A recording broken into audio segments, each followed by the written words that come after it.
नमस्ते सभी को। वैदिक वास्तु में मैं अपने सभी दोस्तों का बहुत बहुत स्वागत करती हूँ। जैसे कि सबको पता है कि मैं एक एस्ट्रोलॉजर हूँ और एक आयुर्वेदिक प्रैक्टिशनर हूँ। आज हम बात करते हैं सीक्रेट्स ऑफ मैच मेकिंग और उसकी रेमेडीज की। जो हमारे बहुत पुराने पंडित लोग होते थे, है ना, जो हमारी कुंडली देख के बताते थे at the time of match making कि अगर आप शादी करेंगे तो शादी में ईगो प्रॉब्लम हो सकती है, बच्चों से रिलेटेड प्रॉब्लम हो सकती है, बच्चों के हेल्थ इशू हो सकते हैं, या स्पाउस को कोई ऐसा इशू हो सकता है। लेकिन पहले के जमाने में ना बहुत सारे रिचुअल्स हुआ करते थे, जैसे हम अपने ट्रेडिशन को फॉलो करना, है ना। और जब पहले जमाने में जब शादियां होती थी ना, तो फेरों के टाइम बहुत सारे हम रिचुअल्स करते थे, पंडित जी करवाते थे। लेकिन आज के टाइम में पंडित लोग क्या करते हैं, सिर्फ कुंडली देखते हैं, ठीक है, लगन देखते हैं, कहते कर लो। द मेन थिंग इज कि वो नाड़ी दोष में ये नहीं देखते कि सन कहाँ बैठा है। क्या सन से रिलेटेड कोई प्रॉब्लम आ रही है, क्या मंगल से रिलेटेड 8वें घर की कोई प्रॉब्लम आ रही है, क्या वीनस की कोई प्रॉब्लम आ रही है, या बच्चों से रिलेटेड 5वें घर की कोई प्रॉब्लम आ रही है। तो वो क्या कहते हैं, मैच मेकिंग टाइम गुण मिल रहे हैं, 27 गुण, आप शादी कर लो, बाद में दिक्कत होगी आप मेरे पास आ जाना, मैं आपको remedy. This is now like commercialisation हो गया है इस चीज का।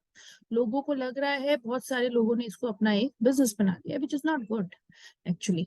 आज मैं कुछ ऐसी चीजें शेयर करूंगी आपको जो सबके बहुत बहुत काम आने वाली है ना।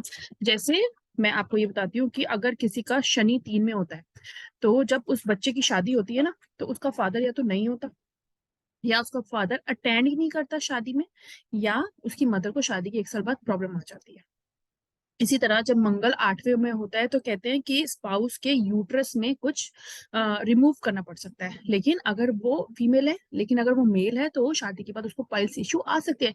These are all are tested things, ये सब लिखा हुआ है, इसमें हम कुछ नहीं बोल रहे हैं। कहते हैं कि अगर जुपिटर लगन में होता है तो सेक्सुअल इश्यूज होते हैं, और अगर वीनस लगन में होता है तो कहते हैं सेक्सुअलिटी इशू होते हैं। दे फील कि मैंने इससे शादी करी क्यों, है ना। जब भी हम शादी करते हैं किसी की, तो आप बहुत ध्यान से देखिए कि नवांश जरूर देखें, नाड़ी दोष में सन की पोजीशन, मंगल की पोजीशन, राहु की पोजीशन जरूर देखें, वो कहाँ बैठा है, कैसे बैठा है, क्या कर सकते हैं, हम क्या परफेक्ट रेमेडीज अपना सकते हैं। कहते हैं कि जब शनि हो 7वें घर में और शादी हो रही हो, तो जब गठबंधन होता है तो शालीग्राम को बांध दिया जाता है गठबंधन में, तो शनि से रिलेटेड नेगेटिव इफेक्ट्स हट जाते हैं और शालीग्राम की पूजा करवाई जाती है। ये हो गई एक। नंबर 2, जब केतु साथ होता है, स्पिरिचुअलिटी का कारक है, मोक्ष का कारक है, तो वो कहते हैं शादी हो गई ठीक है, नहीं हुई तब भी ठीक है, मेरे को इतनी ज्यादा कोई एक्सपेक्टेशन नहीं है। तो पहले जब शादी होती थी ना, आपने देखा होगा कि हम लोग कंबल बांटते थे।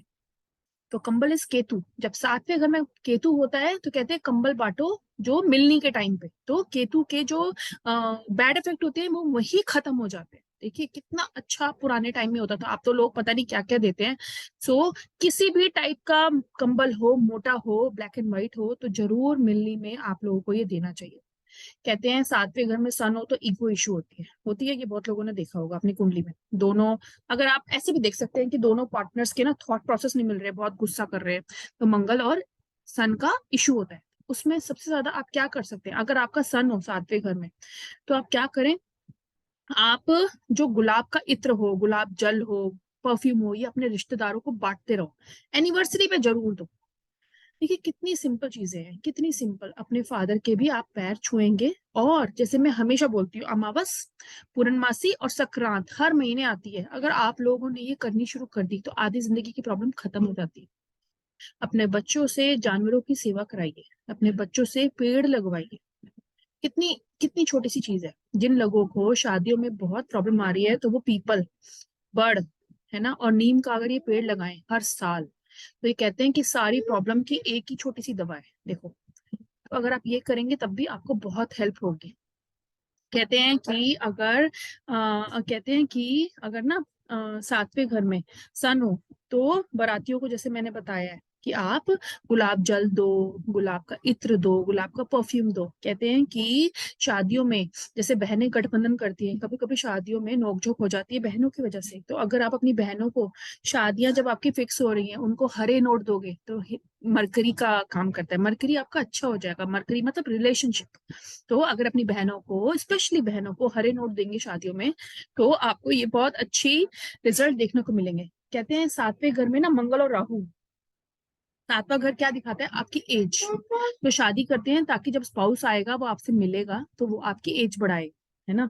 और कहते हैं कि सातवें घर में अगर मंगल और राहु होते हैं और अगर आपका स्पाउस आपको हेल्प नहीं कर रहा तो आपकी एज छोटी हो जाती है। कैसे? टेंशन की वजह से आपको मजा नहीं आता, आप कहते हैं यार छोड़ो कहाँ फंस गए, सोचते हैं ना।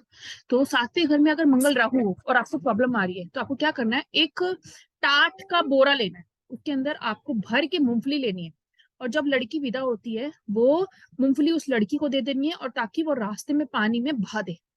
तो ये बहुत बड़ी रेमेडी है। और अगर बाद में भी, शादी होने के बाद भी अगर आपको लगता है कि आपको बहुत प्रॉब्लम आ रही है रिलेशनशिप में, तो आप दोनों मूंगफलियां को बांटते रहो, बहाते रहो। तो ये बहुत अच्छी रेमेडी है, मेरे हिसाब से जरूर करनी चाहिए। कहते हैं अगर आपके सातवें घर में राहु है तो आपको दुर्गा सप्तशती का पाठ दोनों को जरूर सुनना चाहिए, है ना। उनको जो को डोनेट करना चाहिए, और जो साइन हो उस घर में उसकी चीजें भी आप डोनेट कर सकते हैं। तो कितनी छोटी छोटी चीजें हैं देखो जो आप सब कर सकते हैं अपने अपने खुद ही, देख के, और किसी अच्छे पंडित से मिलके आप कर सकते हैं। और कोई भी अच्छा पंडित होगा ना, तो जब वो कुंडली मिलान करेगा तब आपको बता दे, छुपाएगा नहीं। तो थैंक यू सो मच। ये वीडियो अच्छी लगती है तो आप इसे लाइक और शेयर करिए, अपने फ्रेंड्स के साथ जरूर इसको शेयर करिए ताकि वो इसे यूज कर सके, और मेरे चैनल को सब्सक्राइब करें अगर आपने नहीं किया। Thank you so much.